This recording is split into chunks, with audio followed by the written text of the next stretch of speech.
What's up, everybody, and welcome to my AEW Dynamite review. After last week's show and how bad the ratings were, can they recover this week with the Snowman? If it has anything good, honestly, looking into the show tonight, before it started, the card was kind of to me. But Rosenberg, Texas, what do they got going on? We do kick off the show with Jay White versus Pentagon Jr. Obviously, the rest of Bullet Club was out there. Bullet Club Gold, I should be saying, with Jay White.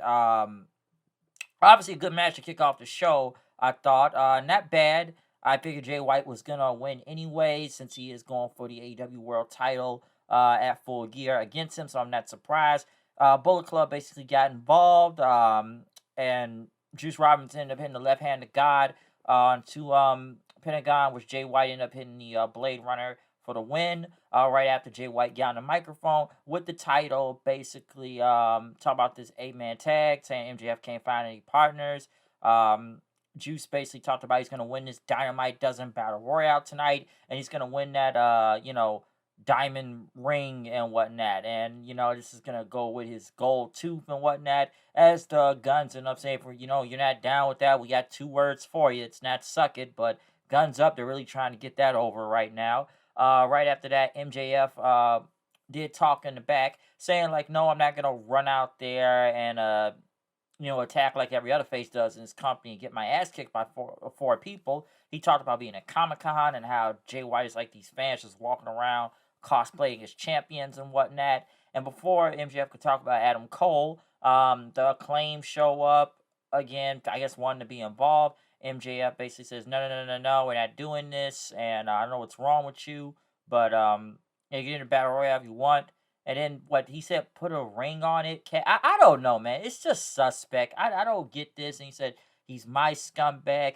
Listen, I think they just expect everybody to follow what's going on Twitter with MJF and Caster for God knows how long. But this comes off as very suspect. It makes Caster look like a creep, just trying to fill up on MJF and talk all just talk kind of real suspect to him. I don't get what's going on here. Like, is he gay? Because we know his partner's gay, but this doesn't really make a lot of sense. It honestly, it just doesn't it makes no sense. They want to help MJF, but they keep, well, I guess Caster does, but it just comes off very weird and creepy. Also, I guess I don't know, I might as well address this now. I guess they may have stopped this now in this feud, but I guess they stopped the whole anti-Semitic thing. I think it's because they really were making this into an angle. Because I saw it happen on Collision on Saturday, and they sent MJF to to an anti-Semitic thing. I think with the New England Patriots and Robert Kraft, and I'm sitting there like, so this is an angle now, right? Especially given the timing of what's going on in the world right now. Why would you really try to make this into an angle? With this whole anti-Semitic thing, because that wasn't really the best way to go off of last week.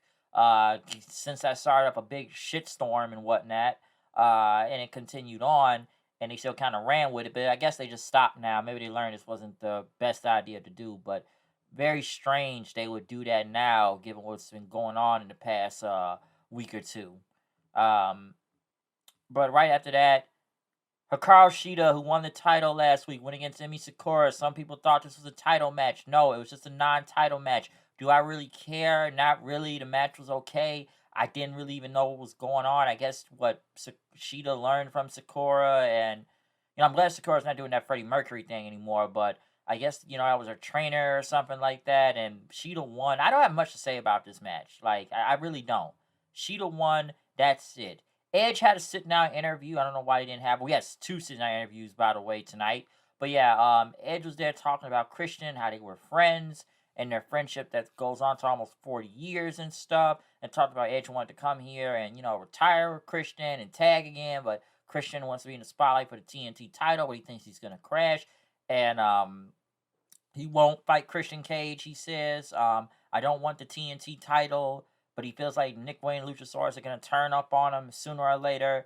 And, he's going to be the one to pick up Cage and whatnot. So, I don't know when Edge versus Christian is going to happen. I don't think a Full Gear right now. And they say he's not going to fight him now. Some people it's almost like Ray and Dominic again. Like, Ray won't fight Dominic, but eventually he will fight Dominic. And that's what's going to happen. Well, it's happened with Ray and Dominic. Eventually he'll fight him, depending on how long they really want to stretch this out. But I thought they would have had him out there this week instead of just doing a sit-down interview. Wardlow basically killed Nemeth Ziggler too, with one power bomb, and it was over. Wardlow was about to leave the ring. Tony Schiavone got in and basically held up his arm that had a wrist tape with MJF on it. Wardlow just pushed Schiavone down, and Schiavone just fell, and he just ended up getting up by the referee. I guess Wardlow, I don't know where Wardlow is going right now. Maybe he's going to get involved with MJF one way or another. Maybe he's going after the world title, which would make sense. The only thing I said that looks different about Wardlow right now, I was going to say the hair, but he looks kind of, I don't know, a bit chunky out there. Like, he's not as jacked to the gills the last time he was around. Like, he looks different. Like, it's Wardlow, but a little bit chunkier this time. Not as jacked to the gills. Like, he's still jacked, but not as, like, jacked as he once was the last time I saw him. So we'll see where this goes with Wardlow. It's not really saying he's face a heel. He's just power bombing people. So we'll see where it goes. They're trying to get that symphony back over again. So we'll see what happens. Kenny Omega was in the back talking about the Don Callis family and his match with Kyle Fletcher later on tonight. MJF walked in because, Omega said he might go back for the world title. MJF shook his hand and then he said 13 days, bitch. So what does that mean? Halloween? Is Halloween in 13 days? Like, what? I don't really understand. What was the point of that? Is he talking about Halloween? I didn't get that. Adam Cole still at, Roderick Strong's house, which makes me wonder, you've been there for 3 weeks now with a broken ankle or whatever is wrong with his ankle, and you still haven't had surgery, you've been sticking around his house. They're all sitting around. Cole makes coffee. Strong doesn't like hot coffee. He wants peanut butter and jelly, and then more comedy music happened, and the crust, and Cole was like, you know what, I'm done. He needs to go back and get... Which, by the way, you've been in his house 3 weeks, and you still haven't got surgery yet? So you've been rolling around on a scooter there for 3 weeks. Doesn't Marina Shafir live there, too? How come she's not helping Strong? That's his wife, right? So, I don't know. The Cole... I know they want to keep Cole on TV, but even I'm wondering how many segments can they keep doing this, and then, the Kingdom and them are talking about, in order to get his best friend back, they must be nice to the scumbag. So they gotta be nice to MJF. So I don't know, but I'm like, he's been there for like 3 weeks. I don't know. Hobbs, what? Not Hobbs. Well, yes, Hobbs, but Don Callis and them came to the ring. Hobbs talked about his grandmother buying him a ticket to meet Chris Jericho, and then Jericho, basically, I guess when he was a little kid, told his grandmother to shut up and told Hobbs to sit down. And, one day he would hurt Chris Jericho. And honestly, his promo was okay. I don't know why they tried to make it a whole personal thing, which even makes me wonder, he's been holding this grudge forever. You've been in the company for 2-3 years now, but now you finally decided to go after Chris Jericho because he disrespected you and your grandmother.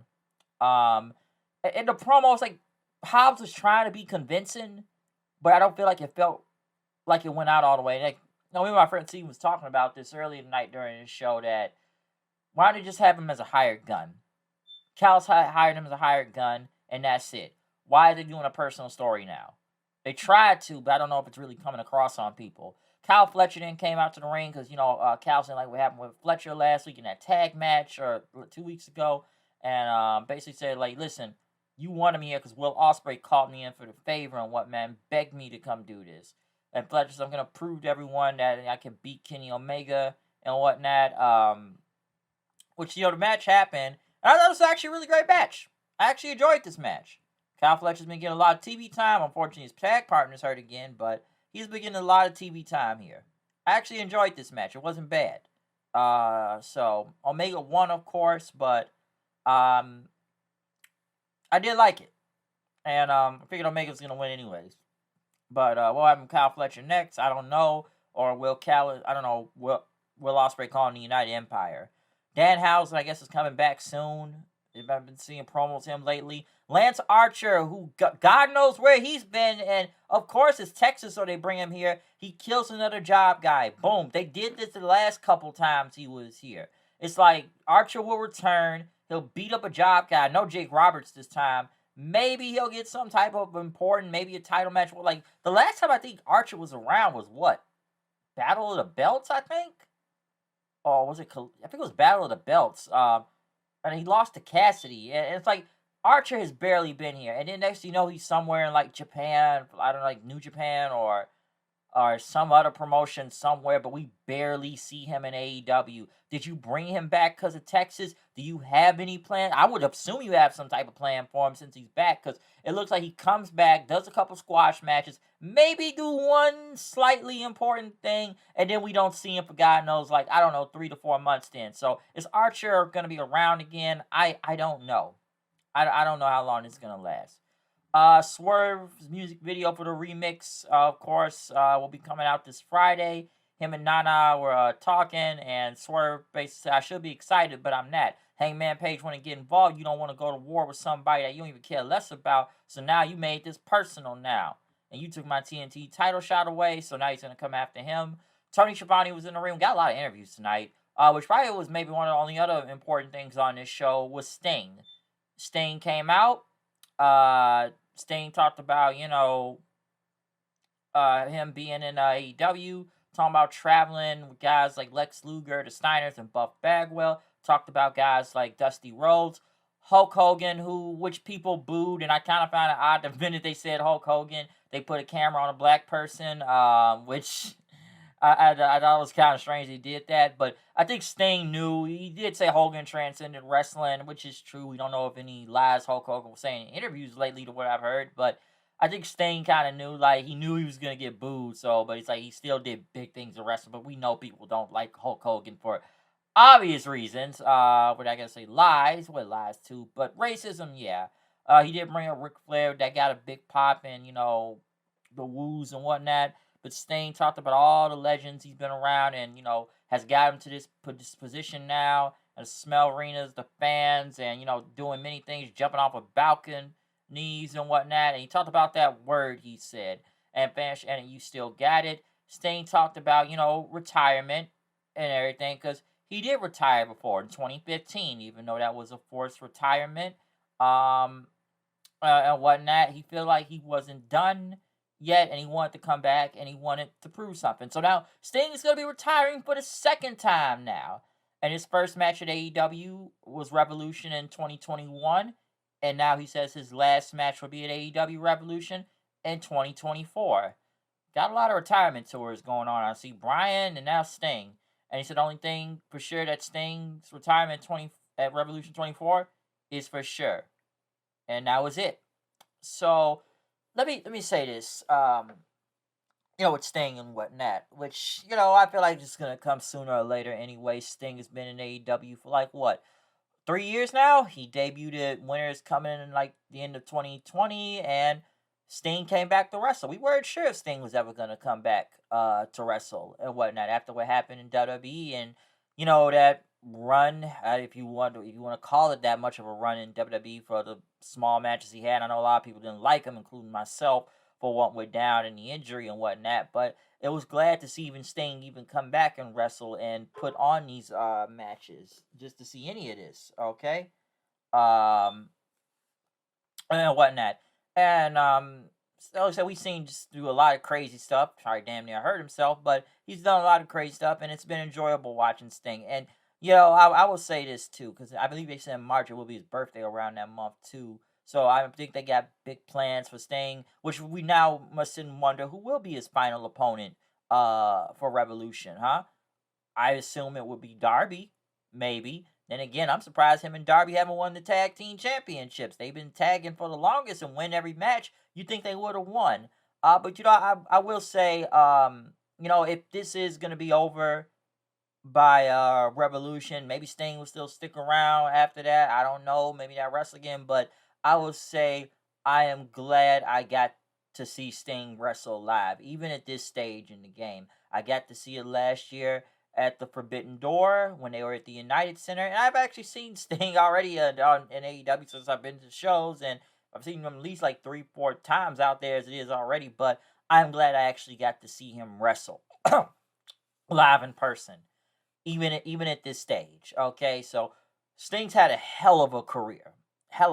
So yeah, I'd be okay with this and whatnot. Like, come on, the guy has been going for the longest. Like, I'm not gonna say and go through all Sting's accomplishments, but through every company, like I said, what NWA, WCW, TNA, the WWE for the small thing he had there, and now AEW, and Sting is still over to this day, and people still want to see him. So, I can understand why he wants to retire at Revolution and whatnot. So we'll see what happens. We will see what happens. But let the wonder him again who's going to be his final opponent.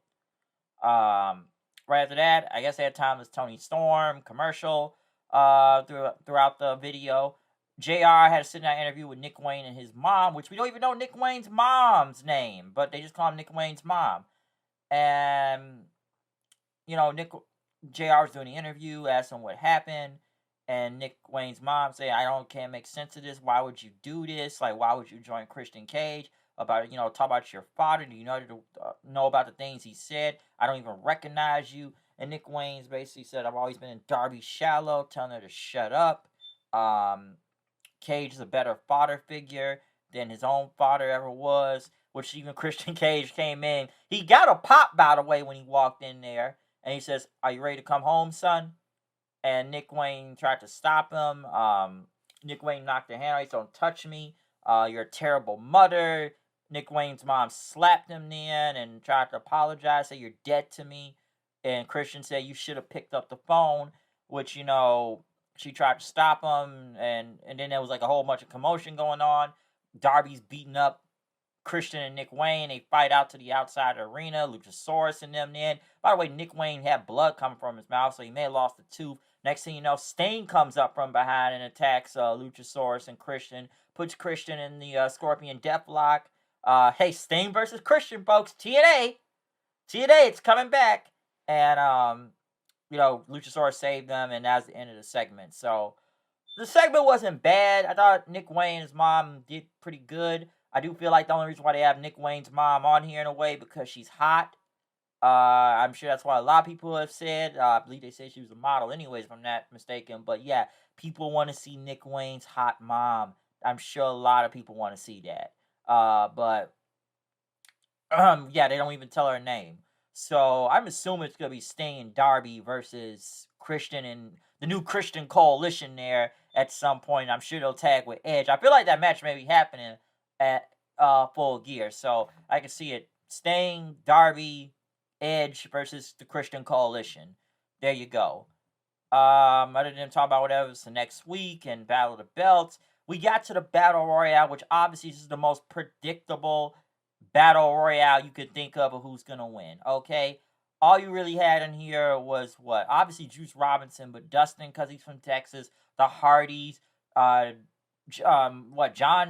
Morrison, John Morrison, Johnny TV, whatever he's being called. I forgot he's even been around on this show. The ex-Jericho guys, who else? The Acclaim, Max Caster, who, I don't know, the bars was okay. Hey, he talked about Jada Pinkett since that's the main thing around here. Fuck her, honestly. She's basically making Will Smith look like a fool out here. So, yeah, honestly, fuck her. I don't care what anybody says. They really making this man look like a fool out here right now. But yeah, he rapped. But listen, I didn't even really have to pay attention to this. I know they had MJF on commentary. I know him and Jay White brawled, and then Jay White still got the title. But we all knew who was gonna win this. Like, you didn't even really need to watch this match. Yeah, people like the Hardys and I don't know, well, Jeff Morrison, Garcia with the dance got over, but we all knew it was probably gonna be Caster and Juice in the end, and Juice won. So I'm not really surprised who won here. Juice Robinson was gonna win. And he hit Caster with some other ring. And then the Bullet Club Gold celebrated, and that was it. That was basically it. Other than that, the show was, I don't know, it was okay. Listen, the only things I really enjoyed or out of here was what? I thought Omega and Fletcher was really good. Obviously, the Sting announcement about his retirement coming soon. What else? Not much to say other than what Bullet Club shenanigans and Battle Royale and then, sitting down in interviews with Edge and Nick Wayne and his mom. So it's not much to say, but you think AEW would try to put something bigger out here, given how they got killed in the ratings last week and will be trying to put on a big show, but almost like business as usual and not much to go off on here. I'm not going to go into the crowd size tonight. I could say a lot of things looking far back.